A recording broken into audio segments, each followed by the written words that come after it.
Welcome back to Retro Bay Week, Shalloners. And if you can maybe tell by my incredibly plain hairstyle and my gaudy but classy earrings, we're going to be talking about two scions of the preppy life, JFK Jr. and Carolyn Bessette Kennedy, right? A couple that we idolize now, I mean, partly because they died so young and so tragically and they're like frozen in their most beautiful years, but also because they were just two such beautiful people who seemed to craft this idyllic relationship. But oh, things were not what they seemed. I'm gonna break down the truth behind JFK Jr. and Carolyn Bessette and what really went on in their relationship. Plus, we're gonna talk about what we can learn from this, namely, how to seduce a rich and powerful man. You know, we've talked about that before in terms of Meghan and Harry. And also how to deal with a relationship while balancing someone's family expectations. Because look, what seems like just minor issues with someone's family when you're dating, oh girl, they grow. But first, before we jump into this, just want to remind you, if you have a love question of your own, find me on my website at shallonlester.com and click Get Help to get connected. You can also shop merch and take a fun quiz to see what kind of vibe your Instagram is putting out. Also listen to my podcast, Girl on Top, out every Wednesday, every place podcasts are found. And be sure to follow me on Instagram at shallonxo for daily inspiration and to weigh in on the next video topic. So I love Retro Bay Week, and this couple is actually the couple that got me thinking about Retro Bay Week.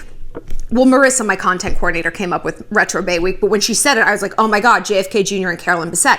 Because I remember, like I was young, you know, I was like a child when they married and stuff, but I remember like being so like hideously jealous of her that she got to marry JFK Jr., who I saw as like the most beautiful boy I'd ever seen in my entire, I mean, he was a man. He was like a 32-year-old man when they married, or when they met. Yeah, when they met.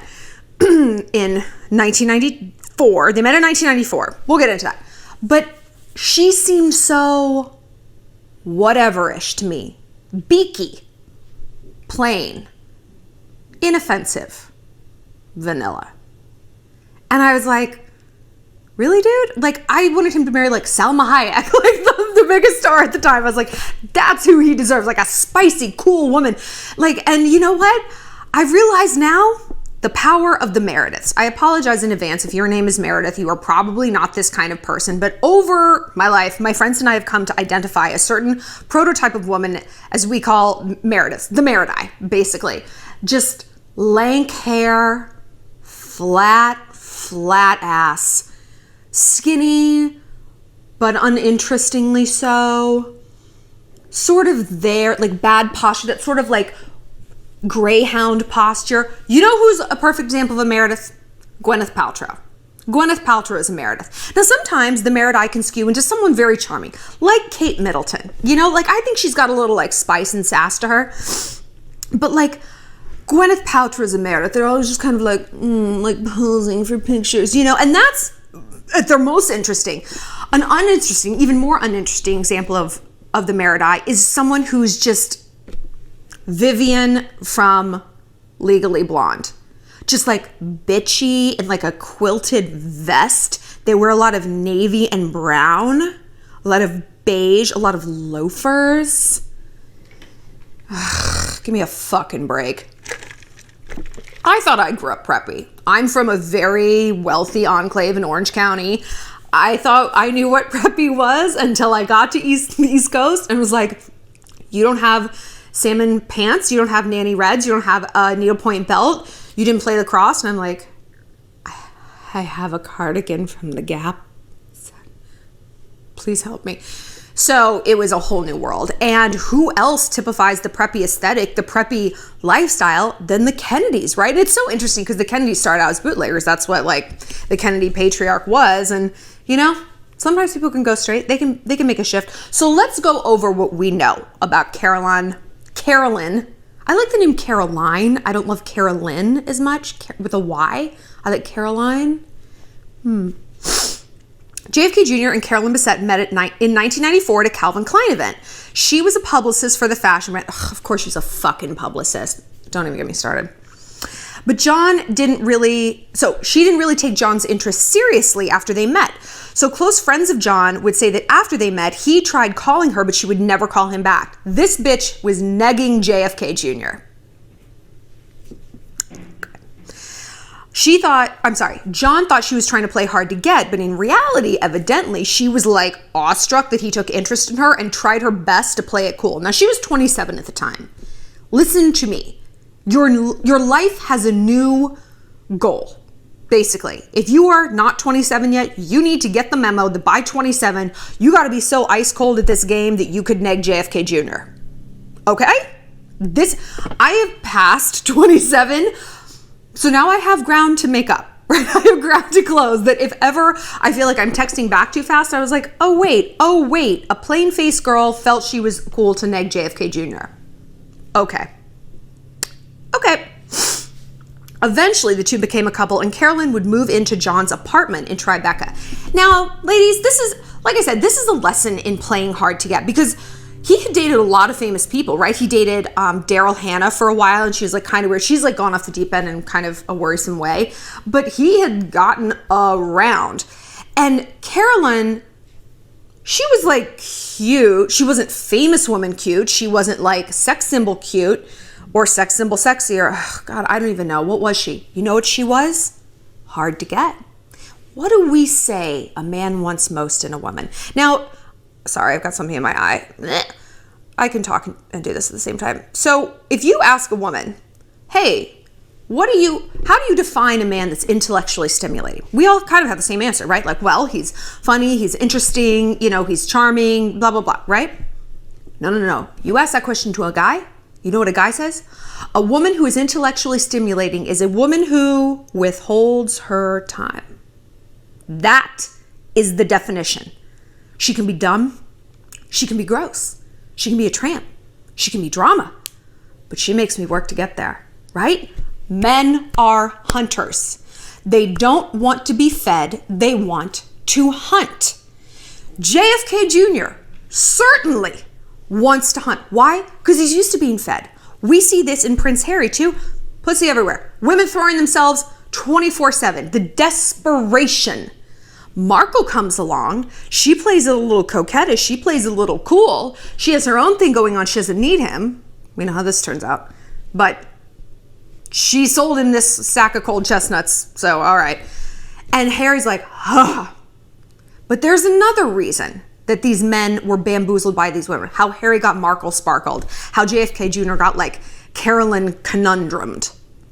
They honed in on what? Oh yes, the shadow self. Now I've done videos before on seduction. We did them during Evil Week, and we've done videos on Harry and Meghan before. A shadow self is the part or the aspect or the side of someone that they either don't show the rest of the world, they're afraid to show the rest of the world, or they're trying to show the world and no one's really listening to it, right? For Harry, that was, you're the king. You are the one, the true philanthropist in this family. Yeah, Will like dabbles in charity. You are the one who's going to make a difference in this world, right?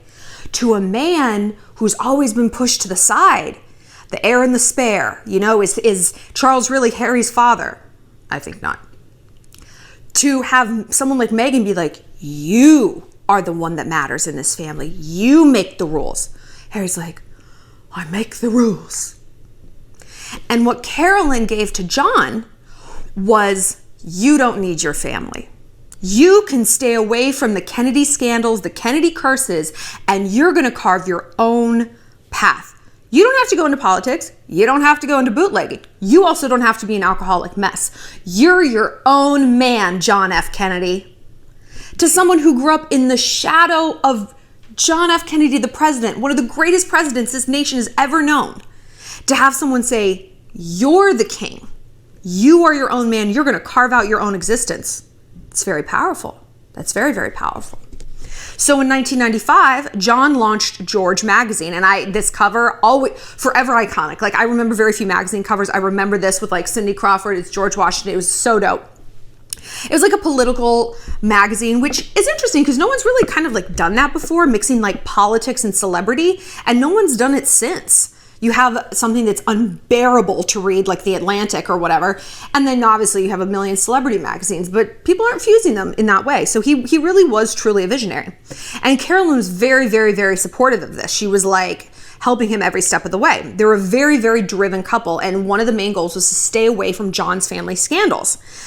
And they believed themselves, this is according to their friends, like better than Jackie and John Kennedy Sr., at least in terms of fidelity. I wonder who planted that seed. Could it have been a man who idolized his parents? Probably not. Probably it was that blonde. We blondes were sneaky. But this was her way of further dividing him from his family, you know? And I'm not saying she was an abusive person. I'm not saying Meghan Markle is an abusive person. But one thing we do know about manipulative people, their number one tactic is to isolate, right? They want to get you away from all those bad influences. You don't need those people in your life. They're bringing you down. And you know what? A lot of times they are.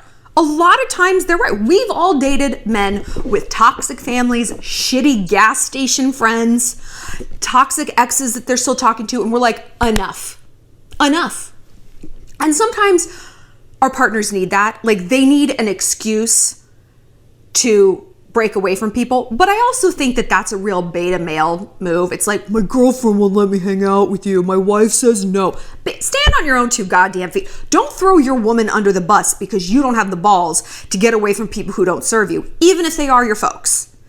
But it's this hard double-edged sword. It's like, you want to get people away from toxic environments, but you don't want to be the bad guy, because who are they going to turn on? They're not going to cut John Jr. out of their life. They're going to cut you, newbie. You know, they're going to cut Meghan Markle, and like, they are. But if done properly, it's a very good thing. It's a very healthy thing. But it can obviously be taken to extremes, as we see with Meghan and Harry. I mean, she's dividing a family that was once very close. And I know you guys have said this in the past. It's like, well, maybe Harry needed to get away from his brother and whatever. Like, okay, but again, that should have been his decision on his own, independent of his wife whispering in his ear. Same with Carolyn and John Jr. So it's interesting, the parallels there. Then, September 21st, 1996, a look that will live in infamy. I don't care for this girl at all. I would never wear my hair like this to my own wedding. I look like a light bulb. I am hating my look right now. I have a huge head. But her wedding look, that dress, that smile, the hand kiss, everything was so perfect. Like, that dress to me is the ultimate wedding dress. Forget the train, forget the bodice, forget the mermaid shape. That simple satin sheath. I remember when I was engaged, I was like, that's what I want my wedding dress to be like. And my friends were like, we love you. You don't have that body. You got a body like a Kardashian. Like, you're going to look terrible in this look. And it's true. This is a look that works for like the Paris Hilton noodle girls. Long, lithe little noodle girls. So fuck you guys. Maybe I'll wear it for my next wedding. Maybe even the one after that. So they got married at a church in Cumberland Island off the coast of Georgia. Adorable. I always thought they got married in Martha's Vineyard, but that's not true. But the honeymoon period did not actually last long. There were rumors, well, not rumors, their friends said that they would get in verbal and physical altercations, like in public and in private. Like, can you imagine like those two like shoving each other? It's crazy. And there was a lot of tension brewing over, guess what? His family.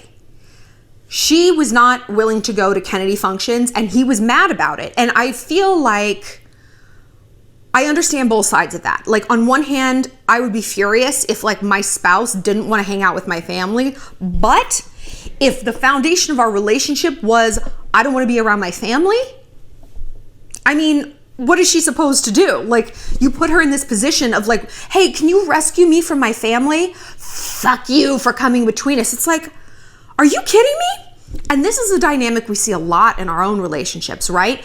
Someone asks us for help in some category, they don't listen, and then they turn against us for taking the mantle of fixing a problem that was there. You're just like, why am I the bad guy here? But girl, you're gonna be. You're gonna be. And what's the lesson? You don't have to fix anyone. You can't. If you can't fix JFK Jr., you can't fix anyone, okay? He's a pretty high-functioning individual. Like, he's pretty smart. He seemed to be like emotionally aware. You know, he seemed like just a good dude. not a drug addict, not an alcoholic. I think bit of a cheater. I mean, let him do what he wants. He's so cute. If maybe eventually he would have gotten around to me. Tragedy. The first thing I thought when he died is, I'll never get to sleep with him. I was like a child.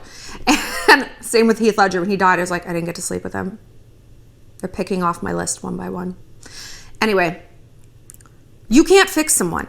And be very wary if a guy, and he's not going to come right out and say this. It's not going to be like a laminated packet that he gives you from Kinko's, where it's like, I need you to save me from my family, my stagnant job. Because, oh, what happens then? It's like, did you get your resume? Have you been on LinkedIn? No. Shut up, Karen. Caitlin, leave me alone. They're going to turn against you, and you're going to be the what? The nag. Oh, you're going to be the nag. Is there any less sexy position to be in? Because what do you have when you're the nag? That's right. A parent-child relationship. Not real sexy to be dating your son. I know. I've been there. And conversely, because a lot of you guys won't be in this position. A lot of you guys are going to be in the opposite, where you want him to save you from something. Do you see now why that's not going to work? Do you see now why that's unfair to put on someone else? And do you see now, most importantly, why that is going to torpedo a relationship that probably could have worked? You got to save yourself. John needed to save himself. If he had issues with his family, it was up to him to put up those boundaries. And maybe Carolyn was doing exactly that. I'm not going to go to this picnic where drunk Uncle Ted is going to vomit all over the caters. You guys are always like, you talk about throwing up a lot. It's because I hate throwing up. Like, my whole life orients around not ever throwing up, which is why I'm such a germaphobe. I can't do it. But all my examples of like terror and misery are going to revolve around throwing up. I'm so sorry. But like, if Caroline's like, no, I'm not going to go. I'm not going to go. I'm not going to go and watch you be miserable and your sisters fight. You're going to be in a bad mood for days. There's going to be all these phone calls afterwards. Like, we're not doing that. We're not doing that. You married me. We're starting our own life, our own family. You got to put up some boundaries. You got to make some choices. And it's unfair of him to turn around and be like, yeah, you hate my family. It's like, bro, you hate your family. I don't know your family. My involvement is very like tangential. You are the one with the feeling, the deep feelings about family. And that's with all of us, right? So if you're expecting a boy, any relationship to save you from fill in the blanks, it's a recipe for disaster. And unfortunately, in the case of these two, it was like a literal disaster. I mean, they passed away in a plane crash, and her sister was on board too. Does anyone talk about her sister? Did she have a name? I assume it was Elizabeth. Catherine? Meredith? Plane crash in 1999 off the coast of, I think Martha's Vineyard. And I've heard that like the reason they left so late and got into bad weather is because Carolyn was getting her hair done and like wanting to push it. And John was like, we got to go. Like, I'm not rated to fly in this weather. And she's like, just deal with it. So that's unfortunate. You know, it's unfortunate. It sounds like it was a relationship that had so much potential. Could they have worked out, their issues?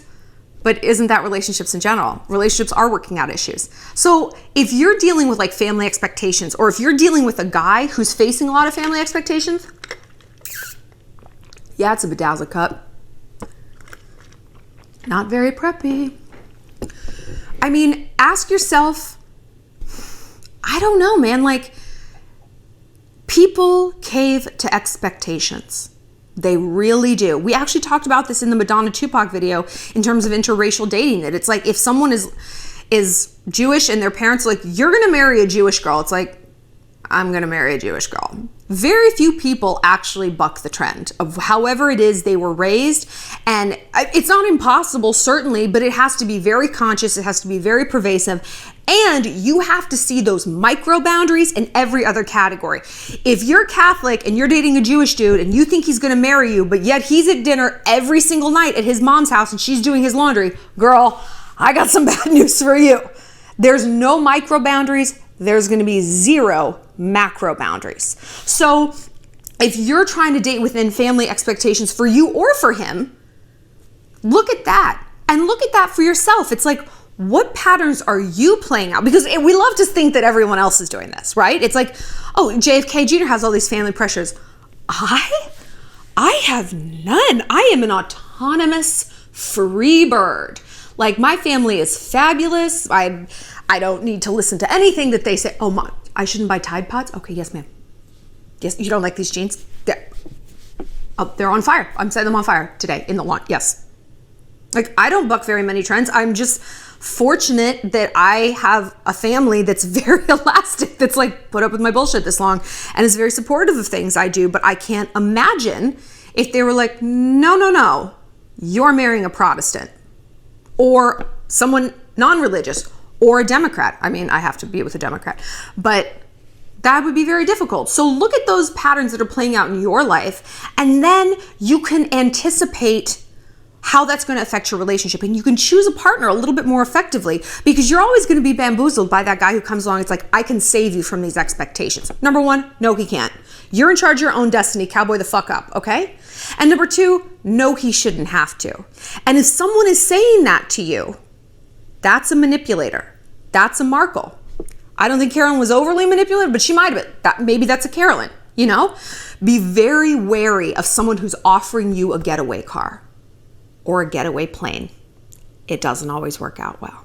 For more Retro Bay Week, tune back in tomorrow. We're going to be talking about Kurt and Courtney, and I think Tommy Lee and Pam. And we're going to do more Retro Bay Weeks throughout the year. We're also, I think, going to do a mid-year Evil Week. I know. You guys are like dying for more Evil Week, so we're going to work on that. It's going to come like late spring, so don't worry about it. In the meantime, though, follow me on social media at ShallonXO, and listen to my podcast, Girl on Top, out every Wednesday. And if you need some help, like I said, head to my website, shallonlester.com, and click Get Help.